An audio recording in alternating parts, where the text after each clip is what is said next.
Alchemist എന്ന നോവലിൽ Paulo കോലോ പറഞ്ഞു വെക്കുന്ന മനോഹരമായൊരു വാചകമുണ്ട്. നാം തിരയുന്നത് നമ്മുടെ ഉള്ളിൽ തന്നെയുണ്ട്. പലപ്പോഴും നമ്മൾ നമ്മുടെ ഉള്ളിലുള്ള കഴിവിനെ അറിയാതെ, അന്വേഷിക്കാതെ മറ്റു പലതിലും അന്വേഷണം നടത്തുകയാണ്. ഒരു കഥ പറയാം. ഒരു വൃദ്ധൻ തൻ്റെ വീട്ടുമുറ്റത്ത് എന്തോ തിരയുന്നത് കണ്ട് അയൽവാസി ചോദിച്ചു, നിങ്ങൾ എന്താണ് തിരയുന്നത്?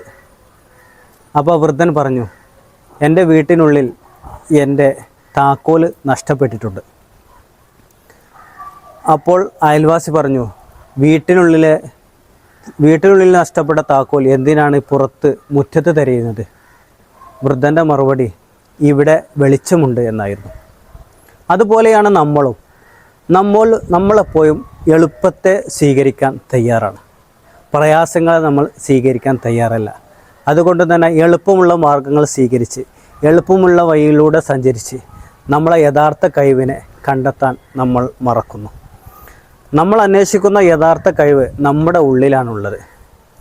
അള്ളാഹു താല പറയുന്നുണ്ട്, ഓരോ മനുഷ്യനും ഒരുപാട് കഴിവുകളുണ്ട്, അത് അവൻ തന്നെ അന്വേഷിച്ച് കണ്ടെത്തണം.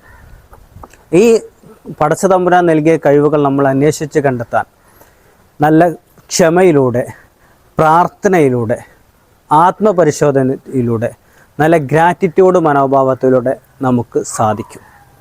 അതുകൊണ്ട് നമ്മൾ ഓരോരുത്തരും നമ്മുടെ യഥാർത്ഥ കഴിവ്, ഓരോരുത്തർക്കും ഓരോരുത്തരുടെ ഉള്ളിലും ഒരു ഊർജമുണ്ടാകും. ആ ഊർജത്തെ ഈ 4 മാർഗത്തിലൂടെ, പ്രാർത്ഥന, നന്ദി, ആത്മപരിശോധന, ക്ഷമ, ഈ 4 മാർഗത്തിലൂടെ നമ്മൾ കണ്ടെത്താൻ ശ്രമിക്കണം. അങ്ങനെ നമ്മുടെ യഥാർത്ഥ കഴിവ് കണ്ടെത്തി നാം തിരയുന്ന നമ്മുടെ കഴിവിനെ നമ്മുടെ ഉള്ളിൽ നിന്ന് കണ്ടെത്തി നമുക്ക് വിജയിക്കാൻ സാധിക്കട്ടെ. അതിന് എല്ലാവിധ പ്രാർത്ഥനകളും ആശംസകളും.